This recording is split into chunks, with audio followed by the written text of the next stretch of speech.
You are listening to 90.3 WHPC, the voice of Nassau Community College. Good evening, ladies and gentlemen. Welcome to the second half of the only wrestling talk show here on WHPC. Welcome to Takedown, Breakdown, Social Distancing. I am Josh Silverberg. With me, as always, my co-host, always, Lyle Gillen, Justin Cariciolo. And really quick, Lyle's going to talk about a big announcement that is happening with Takedown, Breakdown. Take it away, Vanna White. Okay, so we are going to be on our first half of our show is going to be also beside WHPC. A full hour will stay on there. But our first half of our show will now be on YouTube. And the second half of our show will be on Patreon. Go check us out, see what that's all about. And we have a lot of stuff, a lot of content to offer you guys over there. Awesome. And now, Lyle, how can they get access to that? Can they do it on Facebook and Twitter and all that stuff? Can they get it on there? On our Twitter account, which is our new is now at TBRadio_. It'll have a link to our to the Patreon page in the bio part of the Twitter. You go there, you can click on that, it'll take you straight there. And also we're going to be having a link to our YouTube on there also. Okay, perfect. And again, when you go to Patreon, you'll have a link to our Facebook, our Twitter, and our YouTube. So when you go to YouTube, make sure you subscribe so you get notified on all of our shows when we update them. And it's really going to be it's a new experience for all of us, but it's a cool one. And we're going to be also, like I said, we're going to be writing articles, everything like that. It's just going to be a lot of fun. It's going to be really good, and you're going to get our takes on wrestling, not just speaking about it, but now you'll be able to read about it as well. So it's a nice thing that we're doing. So let's get right into it. Let's get to the second half, and we'll start with Dark Side of the Ring, and we'll start with the Chris Benoit episode because, it was a two-parter, and I know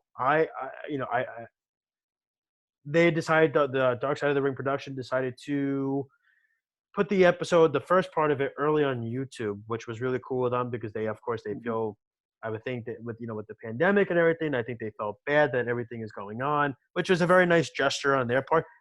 It wasn't really just a Chris Benoit episode. I felt the first episode, it was a mix of a Chris Benoit, Eddie Guerrero episode. The second episode was the Chris Benoit episode. And, we'll get our thoughts on it. I would say the first episode is more his relationships because it shows not just with Eddie, but also they have Chris Jericho, Chavo, and Dean Malenko's perspective on it as well. Absolutely. So it really ties their friendships together.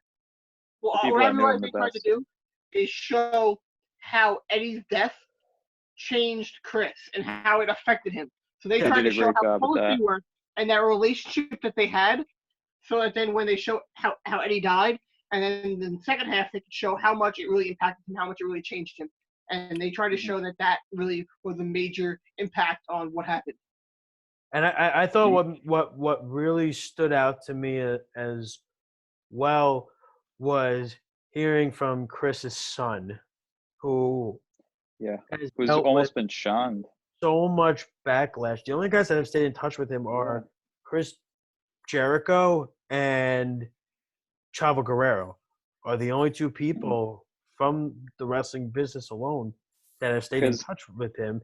And Jericho, as Vicky Guerrero mentioned, they reconnected with him and his aunt. No, it's okay. They reconnected his aunt, which was Nancy's sister, which was really cool. Yeah. And it's just it's a blessing to have guys like Chavo Guerrero and Chris Jericho in this business because,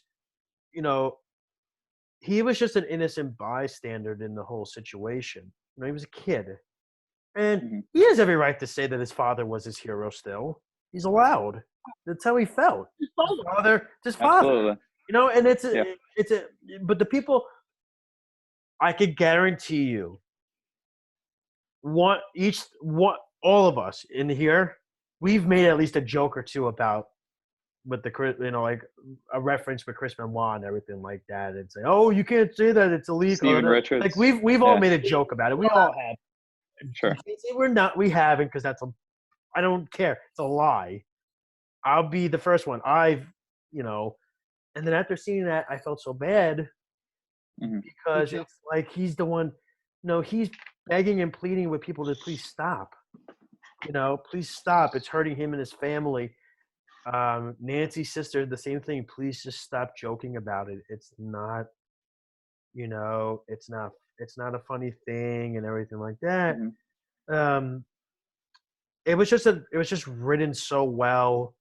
And there's so much coming. We got the new Jack episode coming out tomorrow. Tomorrow it would be on the 31st. Yeah, it would be tomorrow. What am I saying? It would be tomorrow. And then you have the Brawl for All episode, which is next week, which is about the tournament that they had. I believe that's about the boxing tournament they did, right? WWE, yes. Justin? It was won by Bart Gunn. It was run by Bart Gunn. Well, it was won by Bart Gunn, and then Bart Gunn faced Butterbean, and Butterbean, I think, concussed him in the match. And guys got concussed. And there went his push. Bart Gunn's push was done after that one. It was a stupid tournament that should have never have happened. And a lot of guys got concussed in that tournament because they weren't boxers. They didn't know how to do it. They were just flailing their arms, and they weren't trained to be professional boxers. It's very different than professional wrestling. And these guys are getting bashed in the head with boxing gloves with guys that most of them at the time were probably on steroids. It was a total mistake, and at the time, it really should have been used to put over Ken Shamrock, if anything. I don't know if that was around the same time. Could have been Mark Mero. You could have put Mark Mero over. That too, yeah. Mark Mero was a Golden Glove winner but it was a Buffalo. It was a shoot tournament. It wasn't like predetermined how wrestling typically is. Yeah, and the winner of the tournament got to face Butterbean at WrestleMania. That's what the winner got. That's a prize. That's a prize. And Bart Gunn got blasted in 10 seconds. What happened? Yep. What year was that again? That was WrestleMania 15, I believe. Okay, so then that was 13 was Stone 90s. Cold, 15, 98, 99. It was one of those years, yeah. Probably 99. Probably, 98. It was 99, maybe. I think it was. Yeah, so, I mean. Because WrestleMania 16 was 2000, which is the year after. 97 was Austin and Michaels. And Michaels. So then 98 would have been the Butterbean. Yeah, so it was just a bad idea. It was just a really bad. I mean, look, WWE had some really cool ideas. I mean, they did a Lions Den match. That was interesting. Which was interesting. They did a few of them with Shamrock and Blackman, Shamrock and Hart, and then they also did the what is it? What's the match they did? The dungeon match. Remember that one? The dungeon match. When they did it in Stu Hart's dungeon, it was Owen Hart versus Ken Shamrock, and they were taking legit shots against the wall. And Dan Severn. Well, I mean, that's what happens. This is crazy. That's what happens in Stu Hart's dungeon. Padding. You hear stories about it all the time. No you could hear them. You could hear the kids getting cracked from upstairs. There was no padding on the floor. Stu Hart didn't believe it. Stu Hart didn't want to. Stu Hart did not believe in padding, so he didn't put. He put no padding on the floor. So here are Shamrock and Owen Hart doing suplexes, like German suplexes to each other on a solid floor. Owen Hart's getting his face smashed into the wood wall. Here's Shamrock grabbing hold of a pipe and swinging on it. And I remember Owen Hart caught him and powerbombed Shamrock on the floor. And I'm just like, what am I watching? This is crazy. Yeah, this is unbelievable. But it's just stuff like that. And, the Owen Hart special is going to be there this year. The Dino Bravo special is going to be there with him being in a mafia, the Canadian mafia and everything like that. But the Chris Benoit episode is going to be one to, I think, top because there's a lot I think it just took so much out of you. There was a lot. There's a lot of new information to be gathered from it. It was draining. One thing I really got from this was they essentially squashed any chance of anybody having any conspiracy theory. Anything about that, they completely squashed it. It's done. They have proof that he was on his computer the next 2 days after they were dead. Yeah. They had the information. They had an entry in the Bible. I want to quickly get back to David Benoit, actually. Josh, you mentioned that that he was, looking up to his father as a hero. I don't know if you two are familiar with the Chris Van Vliet interview that he did with David Benoit from maybe a month or two ago. I didn't hear. But he mentioned in the interview that he's training to wrestle right now. And he wants to use his father's in-ring name, entrance music, and tights, which I think. Well, I do know he's tried to get into WWE numerous times. Well, WWE is never going to work. Vince for him. has always rejected him. It's never going to happen. No, and of course. That's a shame because it's not his fault. He also, the thing is too, he also looks exactly like him. Yes. So I think that's another thing like that I kind of. It literally is a replica of Chris. So I don't think WWE wants that in their company. And you know what? I don't think AEW would either, and it's a shame. I mean, based on his talent, it might be a different story. I haven't seen him in any wrestling matches. Name value will take you a long ways, but I just see him getting booked for small independent shows that want to like make some money on a big name. So they bring in Chris Benoit's son. I don't see him getting mainstream exposure. The Von Erichs are the same thing. They have not. The recent after no. I know it's different. No. I know it's different. But after Dark Side of the Ring, it's interesting. WWE reached out to them to sign them, and they said no. We want nothing to do with you because you're reaching out to us now because all of a sudden, well, first off, it's obviously a very different situation between the Von Erichs and Chris Benoit. But it's still though. Yeah. It took something like that for them to realize, okay, why are we reaching out to them now all of a sudden? It's because of the episode of Dark Side of the Ring happened. What that tells me is WWE's paying attention to this show. And look, they have to. It's a lot of their own assets. Well, of course, but the other thing too is, but now that Chris Jericho has done all this stuff, the question now is Chris Jericho going to ever be, brought back into any capacity by WWE? Of course. He's a Hall of Famer no matter what. No matter what. Ultimate Warrior can be, Jericho will be 100%. No, Bret Hart. It's just a question I brought up. I can still see it. Yeah. It's got to happen at some point. It's an interesting question because I don't think people realize it because people are probably thinking, in their heads, Jericho was really blackballing WWE in that episode there. Would he be brought back? I agree with you. When there's always a way to bring guys back, and it's always cooler heads prevail, as they say. And look, WWE got insulted in this episode. They did. Yeah. They got insulted about doing the Benoit memory because they had no idea what happened. They had no idea what happened. Crapped on. Nancy's sister also mentioned that the wellness policy test was a joke at the time, and they showed the text evidence that Nancy was.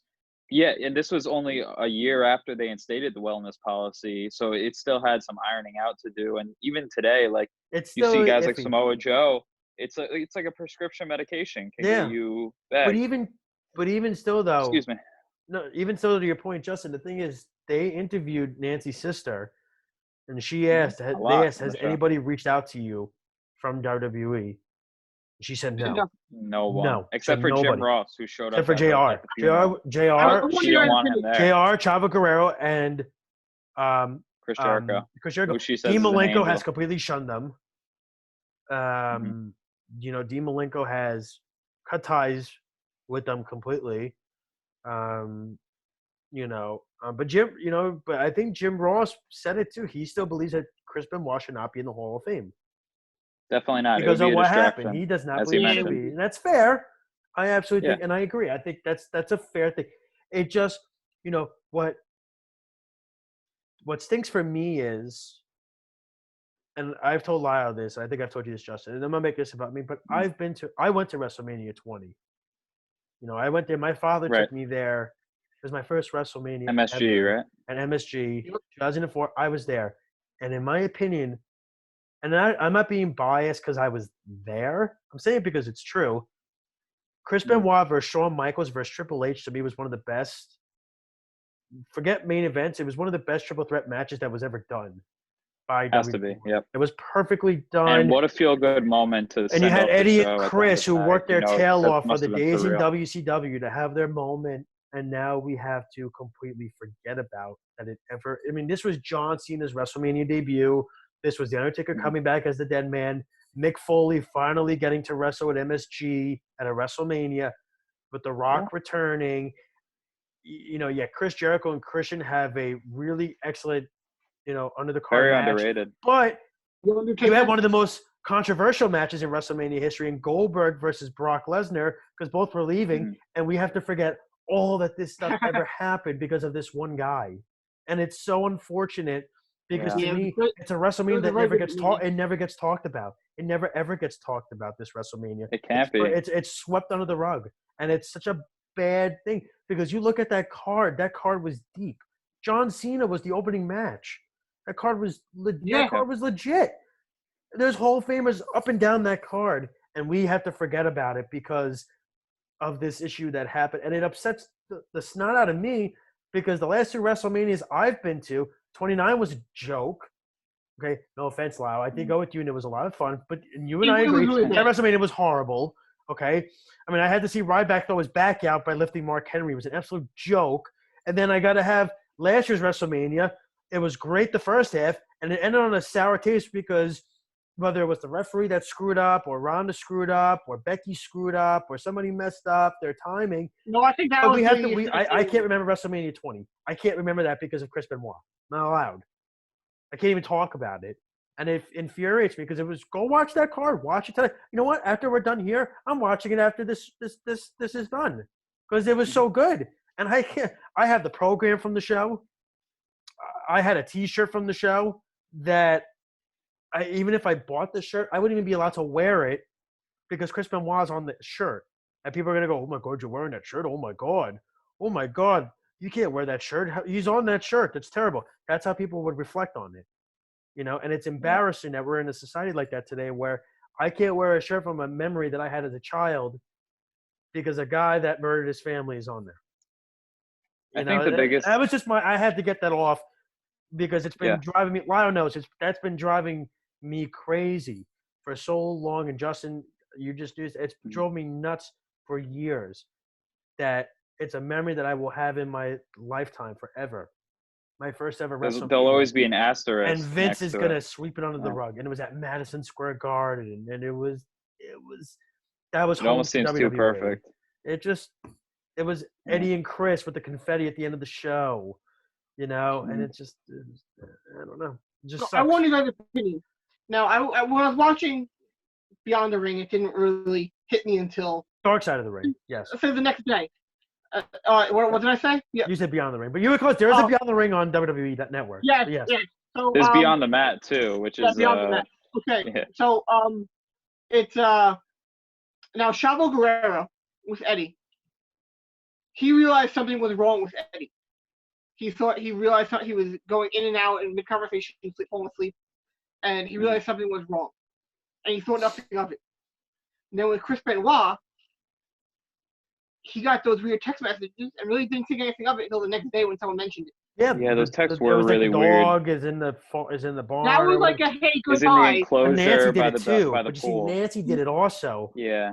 And it was kind of like creepy that Nancy and did Scott it also. Armstrong got it too. It's very, very odd circumstances surrounding it. Vince was mad at Chavo, No, he sent it to Chavo and Scott Armstrong. No, but Vince was mad at Chavo. Buddies. Vince was so mad at Chavo. Oh, yeah. Yeah, because it was Johnny Ace. But Lyle was saying, Johnny Ace, I'm sorry, but Lyle was saying something. Sorry. Okay. So now I originally thought, how oblivious can Chavo Guerrero be?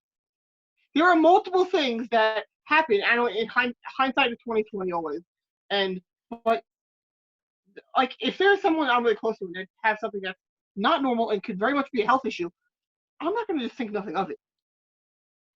Like someone falling asleep mid-conversation and blacking out, that's not normal. That's something you should make them go get checked out. And getting those text messages, you should probably have reacted immediately. I think the problem was it was at like 5:30 in the morning or something. I think that was the problem. It was like he was sleeping. But he mentioned it was odd because even before that, Benoit said, "Oh, Chavo, I love you," before he hung up the phone, which he said was a regular for him. So there's a lot of just weird. Yeah, and he was also sleeping. So Chavo got the message. I think it was like 5 in the morning, and it woke him up from a nap. Like if I'm like say you texted me, Lyle. It's like say you texted me. I look at it. It's like 5 in the morning. I'm like 95% asleep. I'm just like, whatever. Yeah, I'm gonna just be like, whatever. I'm just gonna be like, whatever. You know what I mean? Yeah. And that's the thing. Back then, and it really shows the difference in times. you were able to look up on the best way to kill yourself. They even mentioned it, that he looked it up and he figured out a way to kill himself. Nowadays, you can't do that. But back then, you were able to look up the best ways to kill yourself, and he found it and then hung himself. Yeah, but that's crazy. Something I found interesting that they didn't mention in the documentary is, I'm not sure if you two are familiar with the Wikipedia entry on Nancy Benoit and Chris Benoit. So a day prior to the passing of Nancy Benoit and Chris Benoit becoming public, their Wikipedia entries were updated saying that Nancy had died at almost midnight on the Sunday morning. And this is brushed up upon on a documentary on YouTube about Chris Benoit that I watched before this. And it's just really bizarre circumstances all surrounding like this double murder suicide. And I thought it was interesting that they didn't mention it in the documentary, how the Wikipedia entry for Nancy said that she died prior to the police revealing the information to the public or even to WWE. And it came even weirder than that is that they traced down the location of the post, and it was from Stamford, Connecticut, which is the base of operations for WWE. We have about. No, I can tell you the exact reason. We have about 6 more minutes left, so I just wanted to warn everybody on that one. Okay, sure. Tell you the exact reason. They didn't want to have any type of hint at anything that he might have not done it. They didn't want to have it come out. Oh well, they glorified a murderer. They made it look like he was innocent. They didn't want to have that. They wanted to go out there and tell the facts about the murder. And right, which is happened. It is what it is the story they told is what most people perceive to be the truth. Yeah. Is that he killed his wife and son and then killed himself. And that's how they portray it in the show. So you're absolutely right. So I can see why they would leave that out. We have about 4.5 minutes left here. So really quick, what are we expecting on the New Jack episode tomorrow? So you mentioned mass transit. I don't believe it's on that incident. Actually, it's not on the incident, but that's that's something they're going to talk about. Yes, like I said, I think it'll be tied into the episode. Well, New Jack, it's going to be all about his life and where he came from and why he was so crazy and why he did this. It primarily has to do with the guy who was matches. Lyle, I think I've told you about. I don't remember the name of him. I've told you about New Jack's matches. They're not matches. They're massacres. They're massacres. They're violence. It's not even a match. And then, really quick, the incident about mass transit is as follows. It was a 17-year-old boy who lied. He was at a show, an ECW house show. He lied to Paul Heyman saying he was 23, that he was being trained by Killer Kowalski. And he came in there kind of like a know-it-all. Actually, he was very obnoxious. From what the Blue Meanie and what Stevie Richards have said, he came off very obnoxious in the backstage. He was trying to be a diplomat to the whole match. You know what I mean? And he did the biggest sin you could do. The Blue Meanie said the biggest sin you could ever have somebody do is have somebody ask somebody to cut you instead of you doing it yourself because you know your pain threshold. And he said to have the Leonardo da Vinci of cutting in New Jack doing it is the worst decision you could possibly make. So he wound up suing Mass Transit. He lost the case because they lied. He said he was 17 years old. He was underage. He had no wrestling training, period. And he brought in his uniform from his work as a wrestler, in Rhode Island and everything like that. So I'm sure they'll go into it. You can find the footage on YouTube. There's no sound. Yes. Thank God there's no sound because apparently when they cut him, he was screaming profusely, like somebody was getting murdered. So, all right. So let's do our finishing move here. What do we want to start with? Who do we want to go? Lyle, go. Justin, go. Lyle, go. Somebody go. Okay. I'm going to say right now, they just announced AEW. They just announced the TNT Championship, which is going to be huge for the mid-card and really elevate some younger guys. And I think that the first champion should be Darby Allin. He's going to definitely make that championship look amazing. I know you like that. I can tell. Love it. Good job. Well, I've been asking for a mid-card championship on AEW for so long now, and Darby Allin is one of my – they had to wait. Yeah, Darby Allin, you know this, Lyle, is one of my favorites on AEW. So for him to be to do it is, I think A it's lot of a people great like him. decision. I love Darby Allin. You know, I think he's phenomenal. Justin. I think that they finished the documentary for the Chris Benoit episode really appropriately. It was with Chris Jericho mentioning that he would like to see Nancy go into the Hall of Fame, and I don't think she could go in as Nancy Benoit. I think she should go in as Woman, who was her on-screen personality, because that's a big thing that I never realized what a big influence she played in professional wrestling. Oh yeah. And now in hindsight, I think that it would be appropriate to put her in. I think Vicky would also be a great person to induct her. Absolutely. So I think Vicky would be the perfect person to induct her. Has to be, yeah. It has to be. They were best friends. For me, so she was on AEW Dark, so I don't know if she'll be welcomed back to the WWE so soon.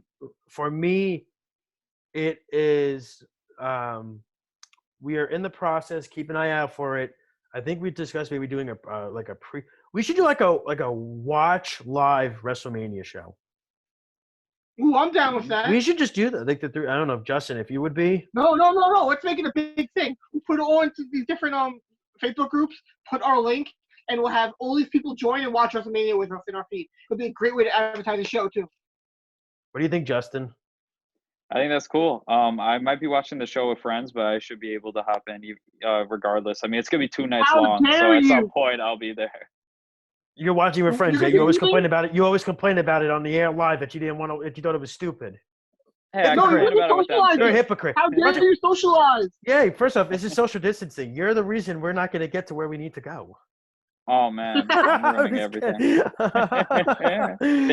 My friends came over and watched the 2019 Battle of Los Angeles last week, so I'm already. Oh my God! In the what is the matter with you? You know what? You should have been one of those people out there watching the ship arrive on the shore today in Central Park. The doofus is. Where we are. We're going to be in pandemic till January. All right, guys. I'm next to you. This is definitely. This was a great first start. Had so much fun doing it with you guys. This is going to be it for the time being going forward. You heard Lyle's announcement. Keep watch of it. If you want, maybe we could do a quick WrestleMania pre-show. If you guys want to do that, maybe we could do that as well if you'd like to. Sounds fun. Maybe hour. We could do an hour on Saturday and then maybe do an hour on Sunday. It's up to you guys if you want to find the time to do that. I'm down. I mean, we're in nothing else to do. Literally, I'm here. You're not wrong. All right, guys, it was a pleasure. For Lyle Gillen, Justin Caracciolo, I'm Josh Silberg, and you're listening to 90.3 WHPC, the voice of Nassau Community College. Take care, everybody. Be safe, and have a good night.